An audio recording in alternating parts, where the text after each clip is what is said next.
सच्चिदानन्दरूपाय विश्ववोत्पत्त्यादिहेतवे तापत्रय विनाशाय श्रीकृष्णाय वयं नुमः।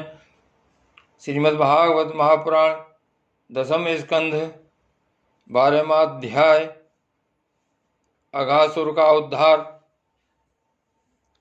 श्री सुखदेव जी कहते हैं, परीक्षित, एक दिन नंदनंदन श्याम सुंदर वन में ही कलेवा करने के विचार से बड़े तड़के उठ गए और सींग की मधुर मनोहर ध्वनि से अपने साथी ग्वाल वालों को मन की बात जनाते हुए उन्हें जगाया और बछड़ों को आगे करके वे ब्रजमंडल से निकल पड़े। श्री कृष्ण के साथ ही उनके प्रेमी सहस्त्रों ग्वालवाल सुंदर छींके, बेंत, सींग और बांसुरी लेकर तथा अपने सहस्त्रों बछड़ों को ले आगे करके बड़ी प्रसन्नता से अपने अपने घरों से चल पड़े। उन्होंने श्री कृष्ण के अगणित बछड़ों में अपने अपने बछड़े मिला दिए और स्थान स्थान पर बालोचित खेल खेलते हुए विचरने लगे। यद्यपि सबके सब ग्वालवाल कांच, घूंची, मणि और स्वर्ण के गहने पहने हुए थे, फिर भी उन्होंने वृंदावन के लाल पीले हरे फलों से, नई नई कोपलों से, गुच्छों से, रंग बिरंगे फूलों और मोरपंखों से तथा गेरू आदि रंगीन धातुओं से अपने को सजा लिया। कोई किसी का छींका चुरा लेता तो कोई किसी की बेंत या बांसुरी। जब उन वस्तुओं के स्वामी को पता चलता तब उन्हें लेने वाला किसी दूसरे के पास दूर फेंक देता, दूसरा तीसरे के और तीसरा और भी दूर चौथे के पास, फिर वे हंसते हुए उन्हें लौटा देते। यदि श्याम सुंदर श्री कृष्ण वन की शोभा देखने के लिए कुछ आगे बढ़ जाते तो पहले मैं छूऊंगा इस प्रकार आपस में होड़ लगाकर सब के सब उनकी ओर दौड़ पड़ते और उन्हें छू छू कर आनंद मग्न हो जाते। कोई बांसुरी बजा रहा है तो कोई सींग ही फूंक रहा है, कोई कोई भौरों के साथ गुनगुना रहे हैं तो बहुत से कोयलों के स्वर में स्वर मिलाकर कुह कुह कर रहे हैं। एक ओर कुछ ग्वालवाल आकाश में उड़ते हुए पक्षियों की छाया के साथ दौड़ लगा रहे हैं तो दूसरी ओर कुछ हंसों की चाल की नकल करते हुए उनके साथ सुंदर गति से चल रहे हैं। कोई बगुले के पास उसी के समान आंखें मूंद कर बैठ रहे हैं तो कोई मोरों को नाचते देख उन्हीं की तरह नाच रहे हैं। कोई बंदरों की पूंछ पकड़कर खींच रहे हैं तो दूसरे उनके साथ इस पेड़ से उस पेड़ पर चढ़ रहे हैं। कोई उनके साथ मुंह बना रहे हैं तो दूसरे उनके साथ एक डाल से दूसरी डाल पर छलांग मार रहे हैं। बहुत से ग्वालवाल तो नदी के कछार में छपका खेल रहे हैं और उसमें फुदकते हुए मेढकों के साथ स्वयं भी फुदक रहे हैं। कोई पानी में अपनी परछाई देखकर उसकी हंसी कर रहे हैं तो दूसरे अपने शब्द की प्रतिध्वनि को ही बुरा भला कह रहे हैं। भगवान श्री कृष्ण ज्ञानी संतों के लिए स्वयं ब्रह्मानंद के मूर्तिमान अनुभव हैं। दास भाव से युक्त भक्तों के लिए वे उनके आराध्य देव परम ऐश्वर्यशाली परमेश्वर हैं और माया मोहित विषयानंदों के लिए वे केवल एक मनुष्य बालक हैं। उन्हीं भगवान के साथ वे महान पुण्यात्मा ग्वालवाल तरह तरह के खेल खेल रहे हैं। बहुत जन्मों तक श्रम और कष्ट उठाकर जिन्होंने अपनी इंद्रियों और अंतःकरण को भस्म में कर लिया है, उन योगियों के लिए भी भगवान श्री कृष्ण के चरण कमलों की रज अप्राप्य है। वही भगवान स्वयं जिन ब्रजवासी ग्वालवालों की आंखों के सामने रहकर सदा खेल खेलते हैं, उनके सौभाग्य की महिमा इससे अधिक क्या कही जाए। परीक्षित, इसी समय अघासुर नाम का महान दैत्य आ धमका। उससे श्री कृष्ण और ग्वालवालों की सुखमयी कीड़ा देखी न गई। उसके हृदय में जलन होने लगी। वह इतना भयंकर था कि अमृत पान करके अमर हुए देवता भी उससे अपने जीवन की रक्षा करने के लिए चिंतित रहा करते थे और इस बात की बाट देखते रहते थे कि किसी प्रकार से इसकी मृत्यु का अवसर आ जाए। अघासुर पूतना और बकासुर का छोटा भाई तथा कंस का भेजा हुआ था। वह श्री कृष्ण, श्री दामा आदि ग्वाल वालों को देखकर मन ही मन सोचने लगा कि यही मेरे सगे भाई और बहनों को मारने वाला है, इसलिए आज मैं इन ग्वाल वालों के साथ इसे मार डालूंगा। जब ये सब मरकर मेरे उन दोनों भाई बहनों के मृत तर्पण की तिलांजलि बन जाएंगे, तब ब्रजवासी अपने आप में मरे जैसे हो जाएंगे। संतान ही प्राणियों के प्राण हैं, जब प्राण ही न रहेंगे तब शरीर कैसे रहेगा। इसकी मृत्यु से ब्रजवासी अपने आप मर जाएंगे। ऐसा निश्चय करके वह दुष्ट दैत्य अजगर का रूप धारण कर मार्ग में लेट गया। उसका वह अजगर शरीर 1 योजन लंबे बड़े पर्वत के समान विशाल एवं मोटा था। वह बहुत ही अद्भुत था। उसकी नीयत सब बालकों को निगल जाने की थी, इसलिए उसने गुफा के समान अपना बहुत बड़ा मुंह फाड़ रखा था। उसका नीचे का होठ पृथ्वी से और ऊपर का होठ बादलों से लग रहा था। उसके जबड़े कंदराओं के समान थे और डालें पर्वत के शिखर सी जान पड़ती थीं। मुंह के भीतर घोर अंधकार था। जीभ एक चौड़ी लाल सड़क सी दिखती थी। सांस आंधी के समान थी और आंखें दावानल के समान दहक रही थीं। अघासुर का ऐसा रूप देखकर बालकों ने समझा कि यह भी वृंदावन की कोई शोभा है। वे कौतुकवश खेली खेल में उत्प्रेक्षा करने लगे कि यह मानो अजगर का खुला हुआ मुंह है। कोई कहता, मित्रों भला बतलाओ तो यह जो हमारे सामने कोई जीव सा बैठा है, यह हमें निगलने के लिए खुले हुए किसी अजगर के मुंह जैसा नहीं है। दूसरे ने कहा, सचमुच सूर्य की किरणें पड़ने से ये जो बादल लाल लाल हो गए हैं, वे ऐसे मालूम होते हैं मानो ठीक ठीक इसका ऊपरी होठ ही हो, और उन्हीं बादलों की परछाई से ये जो नीचे की भूमि कुछ लाल लाल दिख रही है, वही इसका नीचे का होठ जान पड़ता है। तीसरे ग्वाल वाल ने कहा, हाँ सच तो है, देखो तो सही, क्या ये दाईं और बाईं ओर की गिरकंदराएं अजगर के जबड़ों की होड़ नहीं करती, और ये ऊंची ऊंची शिखर पंक्तियां तो साफ साफ इसकी डालें मालूम पड़ती हैं। चौथे ने कहा, अरे भाई, ये लंबी चौड़ी सड़क तो ठीक अजगर की जीभ सरीखी मालूम पड़ती है, और इन गिरिसंगरों के बीच का अंधकार तो उसके मुंह के भीतरी भाग को भी मात करता है। किसी दूसरे ग्वालवाल ने कहा, देखो देखो, ऐसा जान पड़ता है कि कहीं इधर जंगल में आग लगी है, इसी से यह गर्म और तीखी हवा आ रही है, परंतु अजगर की सांस के साथ इसका क्या ही मेल बैठ गया है, और उसी आग से जले हुए प्राणियों की दुर्गंध ऐसी जान पड़ती है मानो अजगर के पेट में मरे हुए जीवों के सांस की ही दुर्गंध हो। मानो अजगर के पेट में मरे हुए जीवों के मांस की ही दुर्गंध हो।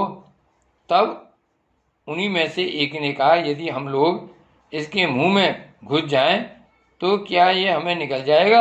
अजी, ये क्या निकलेगा? कहीं ऐसा करने की झटाई की तो एक क्षण में यह भी बकासुर के समान नष्ट हो जाएगा। हमारा यह कन्हैया इसको छोड़ेगा थोड़े ही। इस प्रकार कहते हुए वे ग्वालवाल बकासुर को मारने वाले श्री कृष्ण का सुंदर मुख देखते हो ताली पीट पीट कर हंसते हुए अगासुर के मुंह में घुस गए। उन अनजान बच्चों की आपस में की हुई सब भ्रमपूर्ण बातें सुनकर भगवान श्री कृष्ण ने सोचा कि अरे, इन्हें तो सच्चा सर्व भी झूठा प्रतीत होता है। परीक्षित, भगवान श्री कृष्ण जान गए कि यह राक्षस है, भला उनसे क्या छिपा रहता।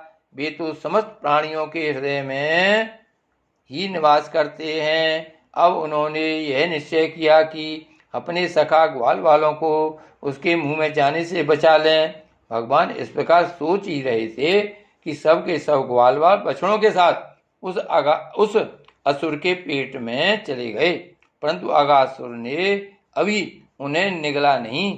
इसका कारण यह था कि अगासुर अपने भाई बकासुर और बहन पूतना के वध की याद करके इस बात की बाट देख रहा था कि उनको मारने वाला श्री कृष्ण मुंह में आ जाए, तब सबको एक साथ ही निकल जाऊं। भगवान श्री कृष्ण सबको अभय देने वाले हैं। जब उन्होंने देखा कि ये बेचारे ग्वाल बाल, जिनका एकमात्र रक्षक मैं ही हूं, मेरे हाथ से निकल गए और जैसे कोई तिनका उड़कर आग में गिर पड़े, वैसे ही अपने आप मृत्यु रूप अगासुर की जठराग्नि के ग्रास बन गए। तब देव की इस विचित्र लीला पर भगवान को बड़ा विस्मय हुआ और उनका हृदय दया से द्रवित हो गया। वे सोचने लगे कि अब मुझे क्या करना चाहिए। ऐसा कौन सा उपाय है जिससे इस दुष्ट की मृत्यु भी हो जाए और इन संत स्वभाव भोले भाले बालकों की हत्या भी न हो। ये दोनों काम कैसे हो सकते हैं परीक्षित? भगवान श्री कृष्ण भूत भविष्य वर्तमान सबको प्रत्यक्ष देखते रहते हैं। उनके लिए यह उपाय जानना कोई कठिन न था। वे अपना कर्तव्य निश्चय करके स्वयं उसके मुंह में घुस गए। उस समय बादलों में छिपे हुए देवता भयवश हाय हाय पुकार उठे और अगासुर के हितैषी कंस आदि राक्षस हर्ष प्रकट करने लगे। अगासुर बछड़ों और ग्वाल बालों के सहित भगवान श्री कृष्ण को अपनी डालों से चबाकर चूर चूर कर डालना चाहता था, परंतु उसी समय अविनाशी श्री कृष्ण ने देवताओं की हाय हाय सुनकर उसके गले में अपने शरीर को बड़ी फुर्ती से बढ़ा दिया।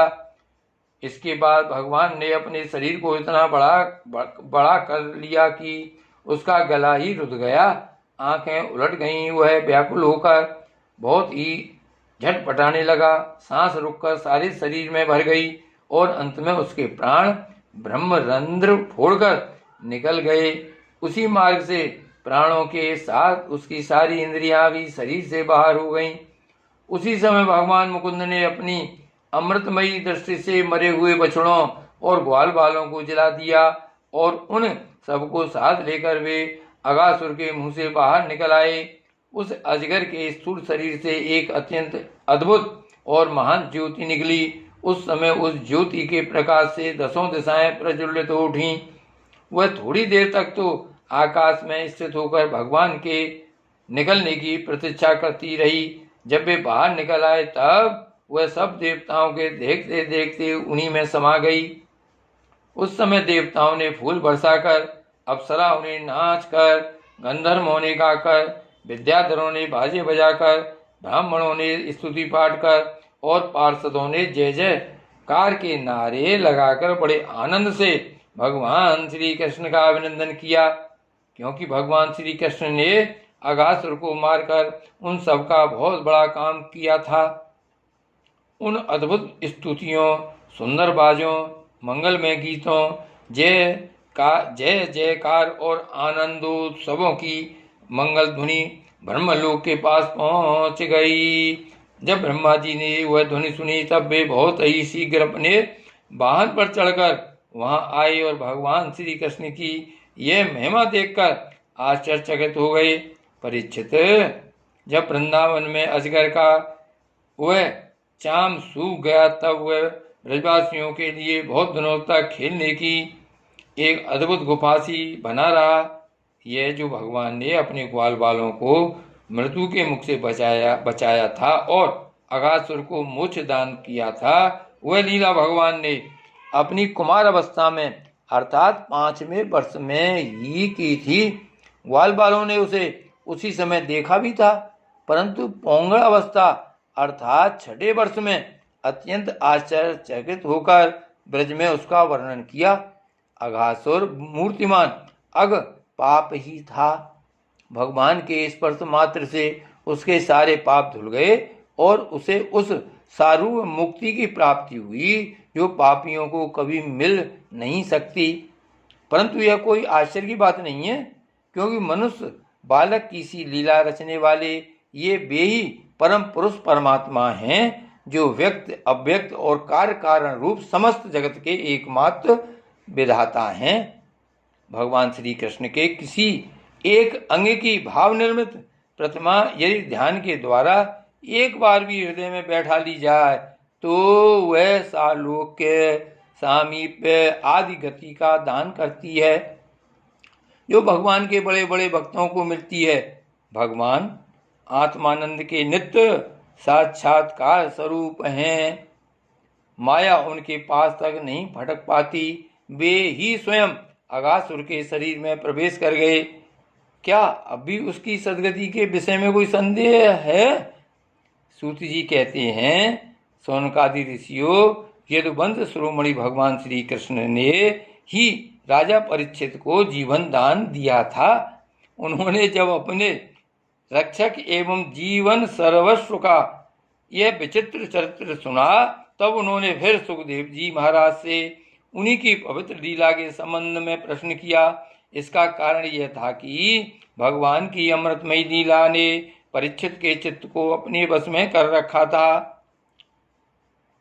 राजा परीक्षित ने पूछा, भगवान, आपने कहा था कि ग्वाल वालों ने भगवान की हुई 5वें वर्ष की लीला ब्रज में 6ठे वर्ष में जाकर कही। अब इस विषय में आप कृपा करके यह बतलाइए कि एक समय की लीला दूसरे समय में वर्तमान कालीन कैसे हो सकती है। महायोगी गुरुदेव, मुझे इस आश्चर्यपूर्ण रहस्य को जानने के लिए बड़ा कौतूहल हो रहा है। आप कृपा करके बतलाइए। अवश्य ही इसमें भगवान श्री कृष्ण की विचित्र घटनाओं को घटित करने वाली माया का कुछ न कुछ काम होगा, क्योंकि और किसी प्रकार ऐसा नहीं हो सकता। गुरुदेव, यद्यपि क्षत्रियोचित धर्म ब्राह्मण सेवा से विमुख होने के कारण मैं अपराधी नाम मात्र का क्षत्रिय हूँ, तथापि हमारा अहोभाग्य है कि हम आपके मुखार बिंद से निरंतर झरते हुए परम पवित्र मधुमेह श्री कृष्ण लीलामृत का बार बार पान कर रहे हैं। सूत जी कहते हैं, भगवान के परम प्रेमी भक्तों में श्रेष्ठ शौनक जी, जब राजा परीक्षित ने इस प्रकार प्रश्न किया तब श्री सुखदेव जी को भगवान की वह लीला स्मरण हो आई और उनकी समस्त इंद्रियां तथा अंतःकरण विवश होकर भगवान की नित्य लीला में खिंच गए। कुछ समय के बाद धीरे धीरे श्रम और कष्ट से उन्हें बाह्य ज्ञान हुआ। तब वे परीक्षित से भगवान की लीला का वर्णन करने लगे। श्री कृष्ण चंद्र की जय।